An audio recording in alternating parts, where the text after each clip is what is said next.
Paris. Spring, 1925. A city struggling to rise from the ashes of war. Its treasury was nearly empty, yet its ambitions were greater than its means.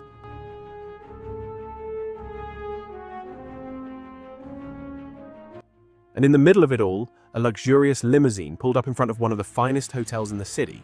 A man stepped out, no official title, no noble heritage, no inherited fortune, just a mind as sharp as a scalpel and an understanding of human nature that surpassed even the finest psychologists. His real name was Victor Lustig, but the underworld knew him simply as the Count. Now, before we continue, you need to understand something about the Eiffel Tower at that time. The tower was suffering from severe rust, and the cost of maintaining it had become so enormous that Parisian newspapers began publishing articles suggesting it should be demolished and sold for scrap metal. Scrap metal. The Eiffel Tower. Reduced to scrap. And that was the moment Victor Lustig saw what no one else could. Because in every crisis, he saw something others didn't. A personal gold mine waiting for someone bold enough to claim it. Step 1. Forge official documents bearing the seals of the French Ministry of Posts and Telegraphs. Working with surgical precision late into the night beneath the glow of a single lamp, his eyes fixed and his heartbeat steady, he crafted every document as though he were creating a masterpiece, because, in his mind, he truly was. Step 2. Send confidential invitations to 6 of France's biggest scrap metal dealers. Official envelopes, government seals, and the meeting location. The luxurious Hôtel de Crillon, the perfect setting for a high-level government negotiation. Because if you want people to believe a lie, start with the right address. When Lustig entered the meeting room, the atmosphere changed instantly. He walked with measured steps, his cane striking the marble floor with the rhythm of authority, while his eyes studied every person before he even took his seat. 6 of France's wealthiest businessmen suddenly felt like students sitting before a professor. Then he spoke. In a calm, almost whispering voice, because truly confidential information is never shouted, he revealed that the French government had secretly decided to dismantle the Eiffel Tower and sell it as scrap. The operation had to remain completely confidential to avoid public outrage.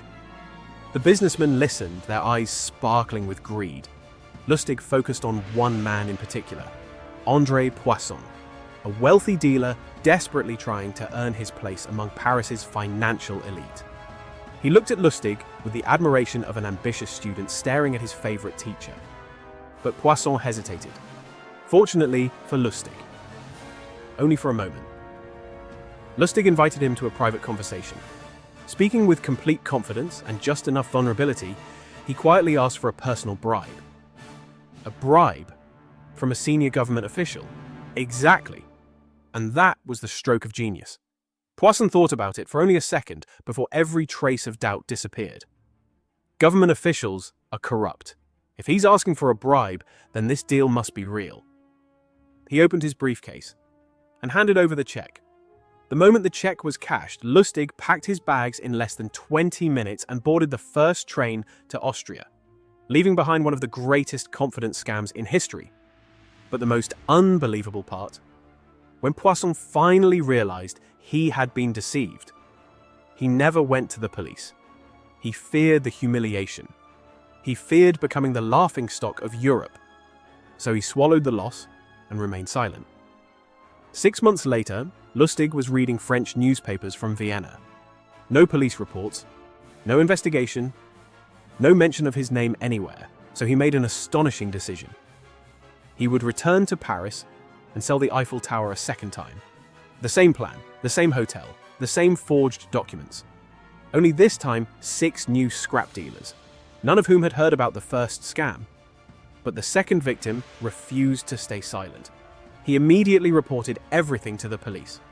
By the time authorities began searching for Lustig, he had already crossed the Atlantic. His destination? America. The roaring 20s, the age of jazz, Wall Street at its peak, human greed at its highest. Lustig arrived in New York and opened a new page in his notebook. On it, he wrote a single word: New York. In America, Lustig invented something even bolder than selling the Eiffel Tower: a miraculous money machine. He claimed it could print genuine US banknotes from ordinary paper. Hidden inside the machine were a few real bills that slowly emerged during demonstrations, convincing victims it actually worked. People paid tens of thousands of dollars to buy it. But perhaps his boldest move of all, he approached Al Capone, the most feared gangster in America, and proposed an investment opportunity. Capone handed him $50,000. 2 months later, Lustig returned every single dollar.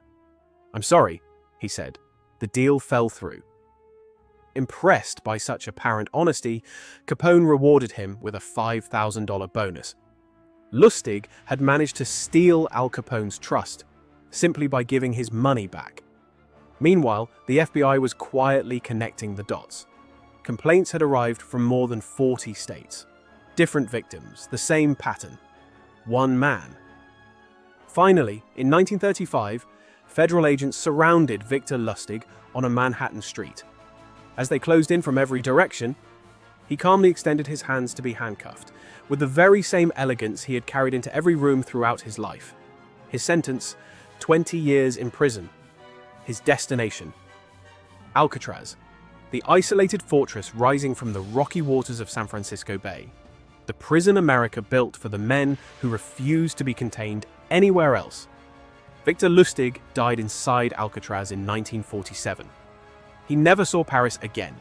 Never Vienna, never New York, the city where he had built an empire out of illusion. And the Eiffel Tower, it still stands exactly where it always has. It was never demolished, never sold, never turned into scrap.